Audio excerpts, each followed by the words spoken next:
Hi guys! Ayan mga mami. Ayan. So ito guys ang tote bag. Okay. So ito ay matagal na sa akin. 2 years na sa akin itong mga mi. Ayan ang ganda. Okay. So ito may sizes tayo dyan. Okay. Meron tayo dyan small hanggang large size. Bali yung sizes niya is 35 by 30 cm.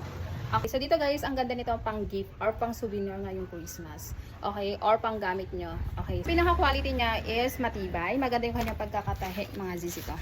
Okay, so meron tayo dyan choices na sizes. So medium size to, meron din tayo dyan small and then large size. Yung pinaka sizes nito is 35 by 30 cm. Ha? Okay, so tela siya, tapos ito ay abaka siya. So hindi na to bago ha, matagal na sa akin to. Matibay siya as in ha. Maganda yung kanyang pagkakatahi mga mini. So ito, ang kanyang pinakatahi. Ayan, ang ganda ng pagkakatahi niya. Tapos ang loob po niya, so ayan.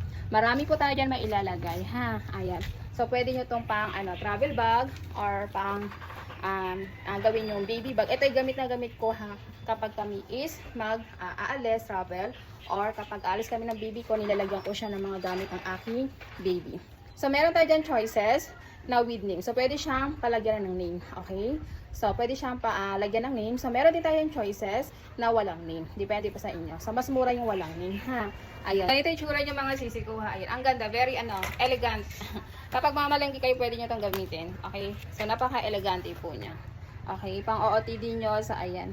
So, again, marami po tayo dyan mailalagay. Okay? Ayan mga sisi ko ha. Okay? So, meron din tayo dyan choices na colors. So, meron din tayo dyan choices na ibang design yan ha. Na abaka tote bag. Okay? Pang souvenir or pang gift. Pwede yan. Okay? Kung nagustuhan nyo po, so ang link po is nandiyan na sa ating screen ng ating video yung merong affiliate, click nyo lamang po yan para makapag-check out po tayo. Okay, so madadirect po kayo sa Shopee. Ayan, thank you so much po.